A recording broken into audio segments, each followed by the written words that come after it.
In 1988, the world was introduced to one Charles Lee Ray, the killer doll with a big bloodlust, also known as Chucky. And it all started here, so yeah, let's get spooky. Greetings everyone, my name is Nightshade, this is the Nyte Shift, a home for all things spooky, and today we're looking at Child's Play, released in 1988. I am super pumped for these reviews because I am a huge Chucky fan. Not a lot of people know that because prior to doing the movie reviews, we were just focused on mask collecting, and there's not a really good amount of Chucky masks out there, not any that I would purchase. So a lot of people don't know that, Chucky is like my third favorite slasher. It goes Michael Myers, Ghostface, and then Chucky. However, on Dead by Daylight, my favorites are Ghostface, then Chucky, and I don't bother trying to play with Michael Myers anymore because he's kind of ass. So I am super pumped to get back into the swing of things whenever it comes to the movie review series here in 2025, and I figured we may as well start it off with one of my all-time favorites, which is the Child's Play franchise. So let's go ahead and get into the review. But if you are new to the channel here, I just want to let you know how I do my reviews. Now, I don't go beat for beat with a story, giving my criticisms along the way. Instead, what I do is I break this down into two categories, the positives and the negatives. Let you know what I liked and what I didn't like about this movie. And then new for 2025, I'm actually going to break down my favorite scene in this film and tell you why it is my favorite scene. Then we will score this movie out of 10 and end the video. But here on the Nyte Shift, we always started off on the bright side with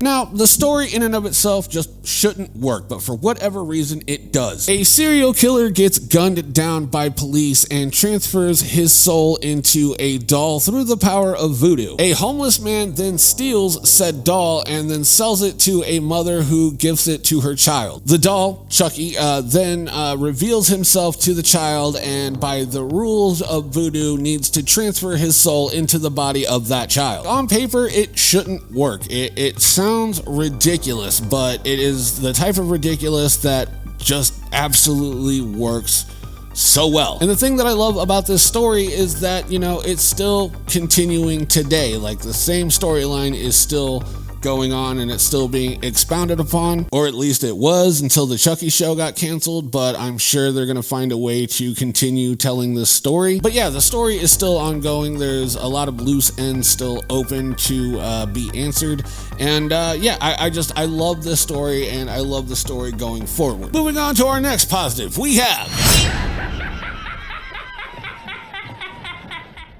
Charles Lee Ray, the killer doll, Chucky, absolute icon. Chucky is an absolute icon that expands over many different forms of media. He's in TV shows, he's mentioned in movies outside of his own. Ready Player One used their one allotted F-bomb per PG-13 movie here in the States just to announce Chucky's arrival.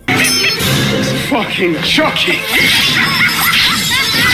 And rightfully so, because it's fucking Chucky. And funny story, Chucky traumatized me when I was a child. So back when I was 4 years old, give or take, my mom got me a My Buddy doll. I had that thing for about a day, and I don't remember who was watching it, but Child's Play 2 was on the television, and it was the scene where Chucky's killing the teacher. Chucky and the My Buddy doll look remarkably similar. I mean, that's by design, but yeah, that thing freaked me the fuck out. And from then, I threw it in the closet and I never touched it again.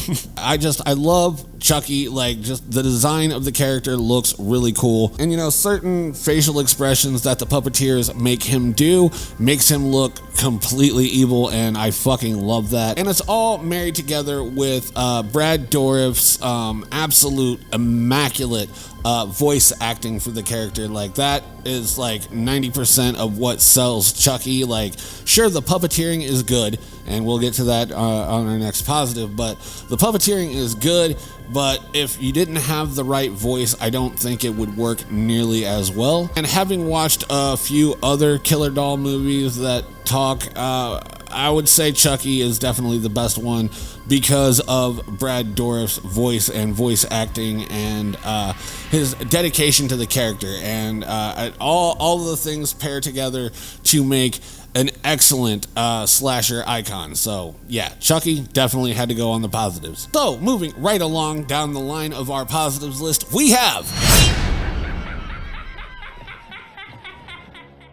So another thing people might not know about me is that I love puppets and puppeteering. I love seeing puppets come to life. It started for me with Sesame Street. I loved the puppets in Sesame Street when I was like, 2 or 3. And then, old 80s films like Dark Crystal, The Labyrinth, stuff like that. I love the puppeteering in those films. And I'm a huge Star Wars fan, and I used to have this old VHS tape of them bringing like Yoda to life and showing the mechanics that make up Jabba the Hutt's face and stuff like that, and I've always found that stuff absolutely fascinating. I couldn't do it, I couldn't begin to tell you how it works, but the people that do work on these things absolutely deserve several thousand rounds of applause, because the way that Chucky moves in this film whenever he's not being played by a little person in faster sequence shots, the puppeteering in this movie is absolutely phenomenal. The reason for that is because, there wasn't a whole lot of good CGI back in the 80s, so people had to do the best they could with what they have, and a lot of times that comes out in the form of puppeteering. It takes a whole slew of people to make Chucky work the way Chucky works, and,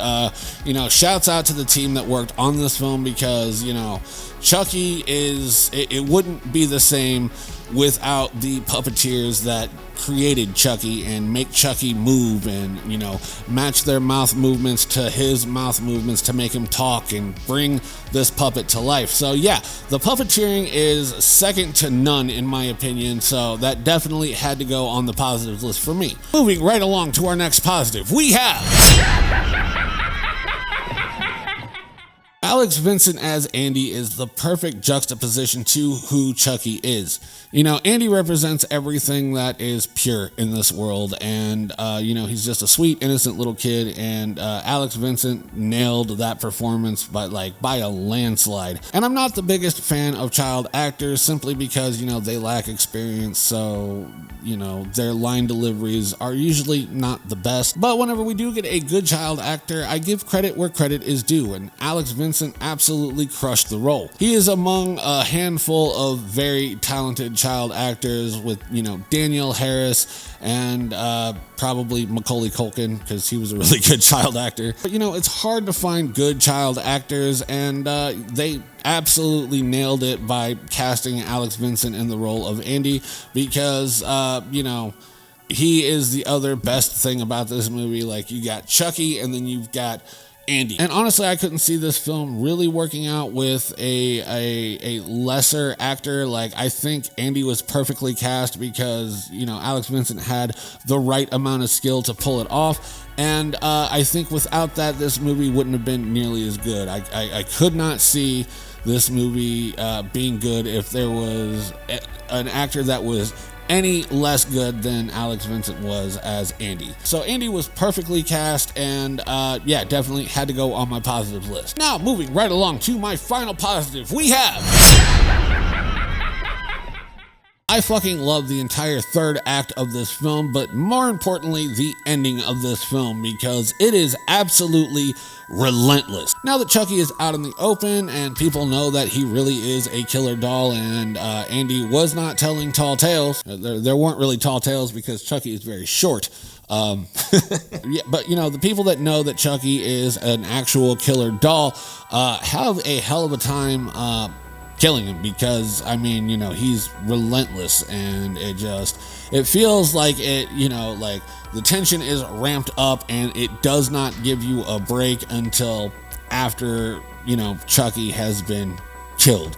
And even whenever we think he's killed, the doll's head comes alive and starts screaming, and then it's finally over when he gets shot in the heart, and that's finally what puts Chucky away. But I love the entire third act, and I especially love the ending of this film just because how intense, and I think the music also helped plays a part in that. But yeah, the tension is ramped up, and they don't ease the brakes. It's all Chucky and trying to survive Chucky, and I think they did a phenomenal job in that last bit of film there. So yeah, definitely had to add that to the positives list. So that's just about going to do it for all of our positives, and now we move on to the not so bright side with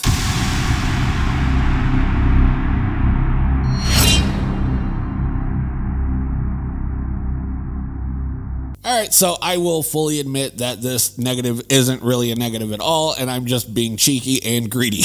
So in the original cut of this movie, we actually had like 30 to 40 more minutes of Chucky screen time, and they decided to cut a lot of that to play more on the subtlety side of things. And normally I am a huge proponent for that. I am a firm believer in the less is more approach whenever it comes to filmmaking. You know, I think that's what makes Halloween such a good film, is the lack of Michael Myers and just the impending threat of Michael Myers. But selfishly, I just want to see more Chucky because Chucky's fucking awesome.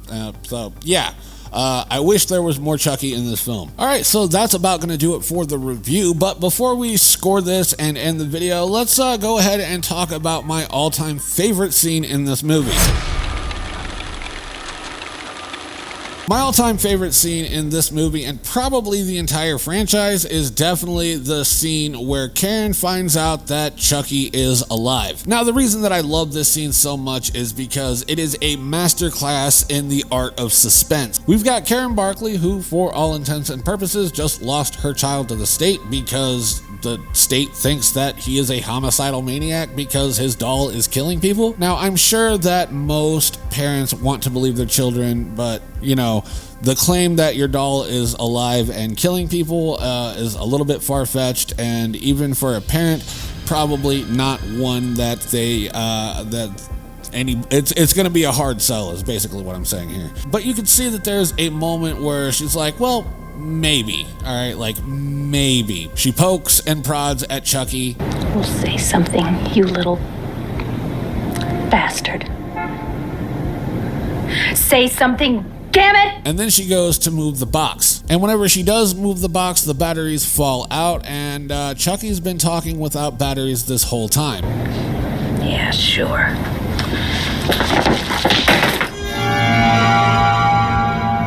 And whenever she realizes that Chucky has been talking this entire time without batteries, then she finally starts to get a little bit more suspicious. So she then turns on the fireplace and threatens to burn the doll if he does not reveal himself. I said talk to me, damn it, or else I'm gonna throw you in the fire! You stupid bitch! You filthy slut! Did you fuck with me? But yeah, that whole like 5 minutes of just tension and building tension, and then finally the reveal, I think is a masterclass in not only suspense but also filmmaking, because yeah, it is a great scene without a doubt. Probably the best. It is definitely the best scene throughout the entire franchise, for sure. So with all of that out of the way, I'm going to go ahead and score this movie a solid 9 out of 10. It is almost the perfect movie. So that's just going to about do it for me. If you liked the video, let me know by leaving me a like. Comment down below what you want to see on the channel next. I will do my best to accommodate. And until next time, my name is Nyte Shift. This has been the Nyte Shift, and I will see you in the next video. Stay spooky, my friends.